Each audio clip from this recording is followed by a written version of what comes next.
Now, going over to the business blunder of the day, we have a unique situation. It's an industry blunder. Now, this comes to us thanks to Teslarati, and they note that Consumer Reports finds that EVs are less reliable than internal combustion engine cars. Who would have thought it?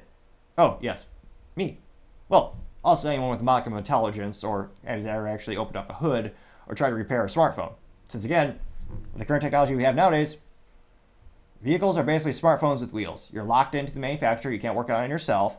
They're glued. They're made to be disposable. They have all the proprietary technologies. They also have giant lithium-ion batteries, which are explosive, yes, but they're also difficult, expensive to recycle, and very expensive, cost prohibitively expensive to replace. You're talking 13, 18, 20 grand for a giant battery. And some companies like General Motors, they want to make the battery in a structural component of the vehicle. So you can't just replace the battery. You're basically, it's the whole structure. So I was going to say, I think GM did this, General Motors did this in the 80s as well, but it's designing a disposable car. It's ridiculous to say the least, which is why I'm a big fan of having just good old Honda Civic stick shift. Personally, I have the Honda Civic Si.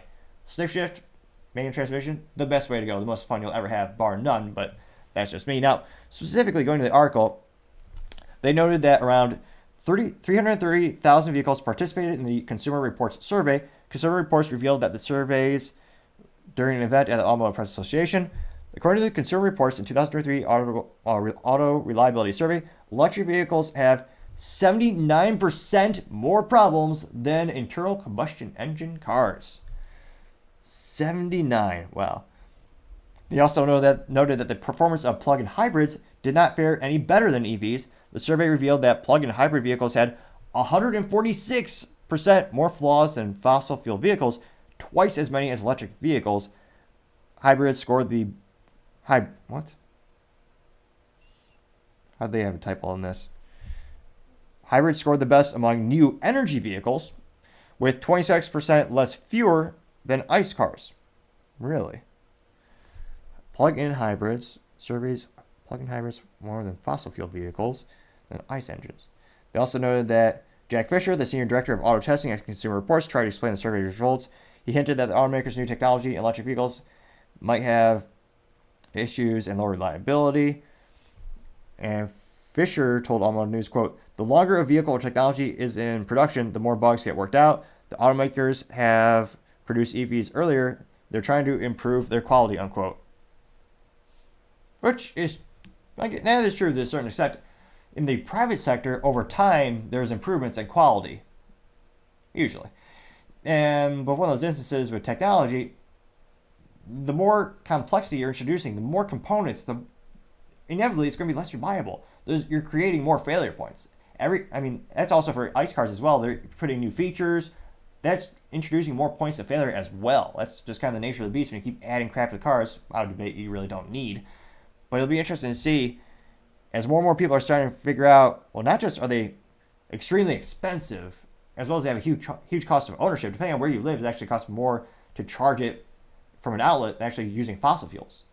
And depending on where you live and what your electric grid operates on, sometimes it's based on coal. You could also debate that's actually worse for the environment than just using a gasoline car. So there are a lot of variables in this instance, don't get me wrong. But let's see here.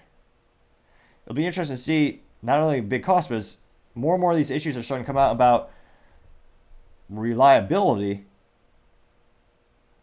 It'll be interesting to see more and more people start to realize they're not as reliable.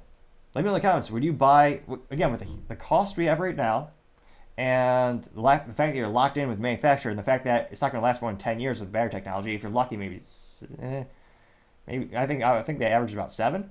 Given all that information, would you buy an electric vehicle over an internal combustion engine vehicle? I mean, the fact that, again, it's Consumer Reports, there's a lot of people who put a lot of pride, there's a lot of people who put a lot of trust into Consumer Reports. Famously, they don't take free samples from manufacturers when they're testing vehicles. They buy them themselves. They do a lot of testing, and truth be told, I've looked at their reviews throughout the years for certain products. So with this given information, that's kind of a whole industry business blunder of the day, to say the least. Thank you again, everyone, for taking the time to tune in again today. We're trying to get to 4,000 subscribers by the end of December. So if you click that button, I would greatly appreciate it. Also, if you can leave a comment, I would greatly appreciate it, as well as I always want to get more feedback and how we can make the show better and better and better. Also, don't forget, you can also leave a thumbs up. That helps with the algorithm and might get it shared to more people, which is also greatly appreciated. Lastly, don't forget to take time to tell your family, tell your friends, tell your coworkers, heck, tell your enemies, tell anyone and everyone. Just stay safe and fight the good fight.